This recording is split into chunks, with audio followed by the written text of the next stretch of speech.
2026 මැයි 15 වෙනි මධ්‍යම රාත්‍රියේ සිට රජය සර්චාර්ජ් එකක් දැම්ම වාහන වලට රේගු බද්දෙන් 50%ක් අද සිට ක්‍රියාත්මක කරන පරිදි. ඉතින් මේ බද්ද ක්‍රියාත්මක වෙන්නේ සිද්ධාන්තය ගැන කතා කරද්දී වාහන වල බදු වර්ග තුනක් තියෙනවා මේ සාමාන්‍ය අය කිරීමේදී. රේගු බද්ද, නිෂ්පාදන බද්ද, ආයෙ තියෙනවා වැඩ් බද්ද. ඉතින් මේ රේගු බද්දෙන් තමයි 50%ක් අය කරන්නේ. 30%ක් ඒක වාහන සඳහා තියෙනවා. ඉතින් මේ බද්දෙන් අය කරන මුදල එකහ වුණාම වැඩ් සහ මේ නිෂ්පාදන බද්දට මේ දෙකම මේ රේගු බද්ද අයිති වෙනවා. ඉතින් ඒකදී යම්කිසි ප්‍රමාණයක් එකතු වෙනවා. ඉතින් මේ බද්ද තුලින් අපි සරලව කතා කරන සාමාන්‍ය සමාජයේ වැඩියෙන් මිලදී ගන්න වෙසල් රථයක් ලක්ෂ 10ක් 12ක් අතර වැඩි වෙනවා. ඒ වගේම යාරිස් වගේ රථයක් ලක්ෂ 5ක් අයකුත් ඒ වගේම අපි කියන්න ඕනේ පොඩි ඇල්ටෝ වගේ සහ මිරා වගේ කාර්යයක් ලක්ෂ 5ක් අයකිනුත් එතරින් එහාට අපි ලොකු වාහන ගැන කතා කරද්දී ප්‍රාඩ 250 ජීප් එක තමයි වැඩියෙන් ජනප්‍රිය වෙන්නේ. ඒක ලක්ෂ 50ක් ලක්ෂ 30ක් 35ක් වැඩි මුදලින් වැඩි වෙනවා. ඉතින් මේකට සමගාමීව අපේ විනිමය අනුපාතය දැන් වැඩිලා තියෙන ඩොලර් එක ඒකට සාපේක්ෂව මේක දෙගුණකින් විතර. ඒ කියන්නේ වෙසෙල්ලා ලක්ෂ 20ක්, යාරිස්යක් ලක්ෂ 10ක් 12ක්, ඒතර පොඩි කාර්යයක් ලක්ෂ 10ක්, ජීප් එකක් ලක්ෂ 50ක් 55ක් එනවා. ඉතින් ඇත්තටම රජය මේ ගත්තේ ප්‍රතිපත්තිමේ තියෙන මං හිතන්නේ මේ යුද්ධෙත් එක්ක ඩොලර් එකේ කඩාවැටීම සහ මුදල් සංචිතවල හිඟවීමට හේතුව. ඉතින් ඒකත් එක්කම තමයි රජයට ලොකු මුදලක් ඕනේ නම් දැන් තෙල් ආනයනයට. මොකද තෙල් මිල දෙගුණයක් වෙලා තියෙනවා. ඉතින් ඒ වගේම තමයි විදේශ රටවල් ඉන්න අයගෙන් දෙන ප්‍රේෂණ අඩු වෙලා තියෙනවා. අප නැහැනේ යම්කිසි හිගයක් තියෙන. ඉතින් රජය මේ වෙලාවේදී අපිත් සහායක දෙන්න ඕනේ.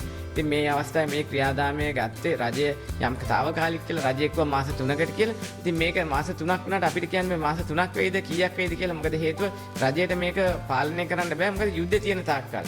ඉතින් මේ රටේ යුද්ධ තියෙන තාක්කල් මේක කවදා සීමාවෙද දන්නේ නැහැ. ඒක නිසා මේ ක්‍රියාදාමයට කොහොම වේද කියන්න බෑ ඉදිරියේදී. ඉතින් ඒ වගේම තමයි අපි කියන්න ඕනේ මේකෙදි ජනතාවට දැන් තියෙන හොඳම පණිවිඩේ හොඳම දේ තමයි මේ වෙලේ වෙළඳපොලෙන් වාහනයක් ගන්න එක. ඉතින් මං හිතන්නේ ආනයන කරලා වාහනයක් ඇනුම් කරලා ගන්න කතාවෙන් දැන් පරිබාහිර වෙනවා. ඒ වගේම පෞද්ගලික වාහන ආනයන කරගැනීම පරිබාහිර වෙනවා. ඉතින් මං හිතන්නේ වෙළඳාමකට වෙළඳෙක්ට ළඟට ගිහලා ඒ කියන්නේ අපේ සංගමේ ඉන්න වාහන ආනයන කරන සංගමේ ලංකා වාහන ආනයන කරන සංගමේ නියෝජිත පිරිසක් ලංකා පුරාම ඉතින් ඔවුන්ගේ අපි ඒ වාහන ඉතා සාධාරණ මුදල හැකියපමණ මේ මුදලකට දෙන්න කියලා අපි හැම කෙනා අපි සාකච්ඡා කරුවා උදේ විශේෂ සාකච්ඡාවක්. ඉතින් ඒක නිසා අපි මේ අවස්ථාවේ රජයට සහයෝගය දීලා ජනතාවට හොඳ වාහනයක් සාධාරණ මුදල දීම සඳහා අපි කටයුතු කිරීමට බලාපොරොත්තු වෙනවා. කියන වාහන කොහොම වාහනද ඒ වර්ගයේ කීකින් වෙනවා. ඔව් ඇත්තටම අපි පොඩි වාහන ගැන කතා කරද්දී ඇල්ටෝ සහ මිරා වගේ කාර් එකක් වැඩි වෙනවා ලක්ෂ 5ක් අයකිනුත් විදේශි මුදල් සංචිතවල වැඩිවීමත් එක්ක ලක්ෂ 10ක් පමණ. ඒ වගේම අපි කියන්න ඕනේ ඊළඟට තියෙන යාරිස් වගේ කාර් එකක් වැඩි ජනප්‍රිය. ඒක ලක්ෂ 5ක් 6ක් අතර බද්ද වැඩි වෙනවා මේ අලුත් බද්දත් එක්ක. ඒ වගේම තමයි විදේශ මුදල් සංචිත ප්‍රශ්නත් එක්ක ඒක ලක්ෂ 10ක් විතර වෙනවා. ඒ වගේම අපේ වෙසල් එකක් ගොඩක් ජනප්‍රිය වුණා. ඒ වගේ තව කියන රේස් එක රේස් හයිබ්‍රිඩ් එක තමයි වැඩියෙන් ජනප්‍රිය විකිනෙන්නේ. ඒක රේස් හයිබ්‍රිඩ් එක සාමාන්‍ය දැන් වැඩි වෙනවා ලක්ෂ 6කින් 7කින් වටිනාකමත් එක්ක ලක්ෂ 12ක් 13 විතර. ඒ වගේම අපි කතා කරන වෙසල් එක. වෙසල් රථයේ සාමාන්‍යයෙන් ලක්ෂ 10ක් 12කින් වැඩි වෙන එක ලක්ෂ 20ක් විතර නම් ගණන් මිලත් එක්ක විදේශ මුදල් සංචිතත් එක්ක. ඒ වගේම තමයි අපි කියන්නේ ඊළඟට තියෙන ප්‍රාඩ් 250 ජීප් එක. ඒ ජීප් එක සාමාන්‍ය ලක්ෂ 30ක් 35න් බද්ද වැඩි වෙනවා. එතනින් එහාට විදේශ මුදල් සංචිතවල තියෙන මේ වැඩිවීමත් එක්ක ලක්ෂ 50ක් 55ක් වගේ දක්වා මුදලක් වැඩි වෙනවා. ජනතාවට මේ පිරිවැය ඉදිරියේදී වාහනයක් ආනයන කෙරුවොත් දරන්නම වෙනවා අරන් තිබුණාට වැඩිය. රජය තාවකාලික ප්‍රකාශ කෙරුවට මං හිතන්නේ මේක රජයට තාම තීරණයක් කරන්න බෑ. රජයේ තියෙන අවස්ථාව මොකද මේ පාර තෙල් වල ආනයන මේ බිල් එක මේ යුද්ධය තිබුණොත් බිලියන 8ක් දක්වා යන්න පුළුවන් කියලා විශ්ලේෂකයෝ කියලා තියෙනවා. ඉතින් මේ තත්ත්වය තුල මං හිතන්නේ රජයට අවශ්‍යයි වාහන ආනයන සීමා කිරීමට.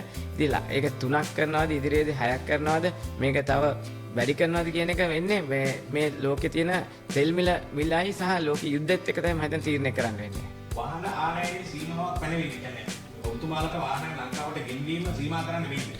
නෑ මේ රජය හරිම ප්‍රායෝගික ප්‍රතිපත්තිමය කටයුතු කරනවා. මොකද ජනාධිපතිතුමා ඇතුළු අමාත්‍ය මණ්ඩලය ඉතින් මොකද රටකට අවශ්‍යතාවයක් වුණාම මම හිතන්නේ IMF එකේ අවශ්‍යතාවය තියෙනවා. මොකද ට්‍රේඩ් බැරියර්ස් දාන්න එපයි කියලා. ඉතින් මම හිතන්නේ මේ මතත් සහ රජයට ඕනේ මේ ආර්ථිකයේ ප්‍රකෘති වෙච්ච දේ ආයෙ පස්සට ගන්න ඉදිරියට යන්න. මම හිතන්නේ මේ රජය කොහොම මේ හොඳ තීරණ ගන්න. ඉතින් වෙන වගේ ආණ්ඩුවතර මේ වෙලේ ලේසිම දේ වාහන ආනයන නවත්තලා දාන එක එහෙම කෙරුවේ නේ. ආර්ථිකයේ මෙහෙම දුවන්න දෙන්න ඕනේ. දුවන්න දෙද්දී අවශ්‍යතාවය සපුරා ගැනීම සඳහා නිසි ලෙස කටයුතු කරුවා කියන්න පුළුවන්. මේ රජයේ ජනතාවගේ අවශ්‍යතාවය රජයේ ආර්ථිකය කළමනාකරණය කරන උන්ගත් හොඳ ක්‍රියාමාර්ගයකට මම දකිනවා. නෑ රජය ගොත්ත ආර්ථික කළමනාකරණයේ ප්‍රතිපත්තිවල තියෙන දක්ෂකම් නිසා අපි රජයට විශේෂ ස්තුතියක් කරන්න මේ වෙලේ වාහන ආනයනේ නවත්තන්න නැතුව මෙවැනි ක්‍රියාදාමයක් අරගෙන ඒක කළමනාකරණය කළා කොහොම හරි මේ ඩොලර් සංචිතය මේ ප්‍රශ්න විසඳගෙන ඉදිරියට යෑම කටයුතු කිරීගෙනම අපි බොහොම ස්තුතිවන්ත වෙනවා.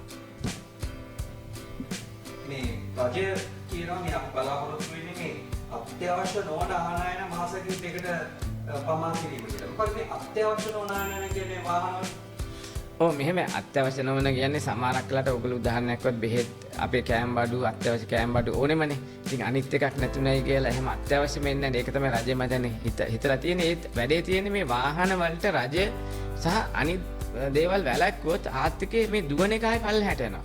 මොකද ඒ වගේම තමයි වාහන වලින් රුපියල් වශයෙන් ලොකු බද්දක් ආණ්ඩුවට එනවා. ඉතින් තාම ඩොලර් වල ලොකු ප්‍රශ්නයක් වෙලා නැහැ ආණ්ඩුවට. මේ එන එකයි යන එකයි ඩොලර් මේ ලැබෙන එකයි දෙන එකේ තියෙන ප්‍රශ්න. හැබැයි ඒක විශාල ප්‍රශ්නයක් නෙමෙයි. ඉතින් රජය දැන් කළමනාකරණය කරන්න පුළුවන්. ඉතින් මම හිතනවා රජය ගත්ත හොඳම තීරණයකට අපි දකින්නේ. දැන් වාහන මිල 150ක් විතර ඉහළ යනවා කියලා කියන්නේ. ඒතකොට මේ සැපවින්ම වාහනේ මිල ඉහළ යන්නේ කොච්චරද? නෑ මෙහෙමයි අපි දැන් උදාහරණයක් ගමු වෙසල් එකක් ලක්ෂ 20යි. වෙසල් එකක් අපි ලක්ෂ 75යි කියන්නේ 20යි කියන්නේ සාමාන්‍ය 115කින් විතර. ඉතින් මේ වාහන වල ආසන්න වශයෙන් 115ක් 20ක් අතර ඒ වාහන වටිනාකමත් එක වැඩි වෙන්නේ 10ක් 15ක් අතර නම් අනිවාර්ය වශයෙන්ම වැඩි වෙනවා.